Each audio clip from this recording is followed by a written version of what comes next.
Salut les amis, aujourd'hui je vais vous présenter le top 10 des dirigeants africains ayant passé le plus de temps au pouvoir et qui sont toujours en fonction en 2025. N'oubliez pas de vous abonner et d'activer la cloche de notification pour ne rien rater. En première place se trouve Teodoro Obiang Nguema Mbazogo, président de la Guinée équatoriale, au pouvoir depuis 1979 soit 45 ans. Né en 1942, Obiang est arrivé au pouvoir après avoir renversé son oncle, Francisco Macias Nguema, lors d'un coup d'état sanglant. Son régime est l'un des plus autoritaires au monde. Bien que la Guinée équatoriale soit riche en pétrole et en gaz, la population reste largement pauvre, la richesse étant concentrée dans les mains du clan présidentiel. Il a survécu à plusieurs tentatives de coup d'état et règne par une combinaison de répression, de clientélisme et de contrôle militaire. Son fils, Teodoro Nguema Obiang Mang, Théodorin, vice-président, est considéré comme son dauphin. En deux, on a Paul Biya, président du Cameroun au pouvoir depuis 1982 soit 43 années de fonction. Né en 1933, il est l'un des plus vieux présidents encore en exercice. Avant sa présidence, il a été Premier ministre du Cameroun. Il succède à Amadou Ahidjo en 1982. Biya est connu pour ses longues absences du pays, souvent en Suisse, et son style de gouvernance très centralisé. Il a modifié la constitution pour supprimer la limitation des mandats, ce qui lui a permis de se maintenir. Malgré une stabilité relative, son régime est critiqué pour la corruption, la lenteur économique et les conflits dans les régions anglophones. 3. Denis Sassou Nguesso, président de la République du Congo-Brazzaville. 40 ans cumulés au trône, de 1979 à 1992, puis depuis 1997. Né en 1943, ancien militaire et proche de Moscou durant la guerre froide, il prend le pouvoir en 1979. Il perd les élections en 1992 mais revient en force en 1997 après une guerre civile. Sassou Nguesso a consolidé son pouvoir en modifiant la constitution pour rester président à vie, pratiquement.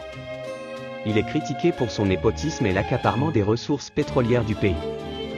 Malgré tout, il se présente comme un garant de la stabilité dans un pays marqué par des conflits passés. Numéro 4, Yoweri Museveni, président depuis 1986 en Ouganda soit 39 années de fonction. Né en 1944, Museveni est arrivé au pouvoir à la tête d'une guérilla qui a renversé Milton Obote et Idi Amin. Il a longtemps été salué comme un dirigeant réformateur qui a stabilisé l'Ouganda après des années de chaos. Cependant, avec le temps, il est devenu de plus en plus autoritaire, répression des opposants, manipulation des élections, suppression de la limite d'âge pour la présidence. Sa famille occupe des postes clés, et son fils Muhoozi Kainerugaba est souvent vu comme son successeur. Sur le plan régional, Museveni joue un rôle stratégique dans les crises en Afrique de l'Est, RDC, Somalie, Soudan du Sud.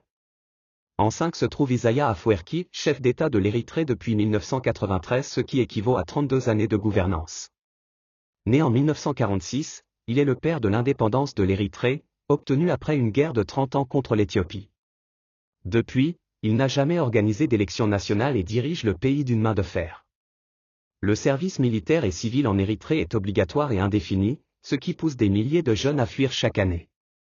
Son régime est considéré comme l'un des plus fermés et répressifs au monde, parfois comparé à la Corée du Nord.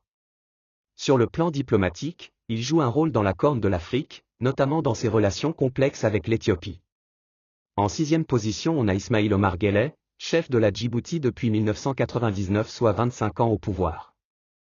Né en 1947, il succède à son oncle Hassan Ould Abtidon, le premier président de Djibouti.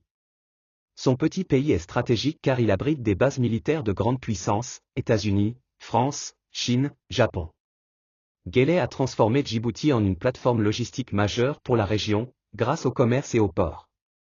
Mais son régime est accusé de corruption et de répression politique. Il a modifié la constitution pour rester président au-delà des mandats initiaux.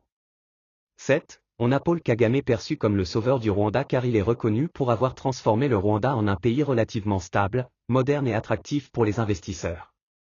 Chef d'État depuis l'an 2000 mais dirige de facto depuis 1994, ce qui donne 25 ans au pouvoir.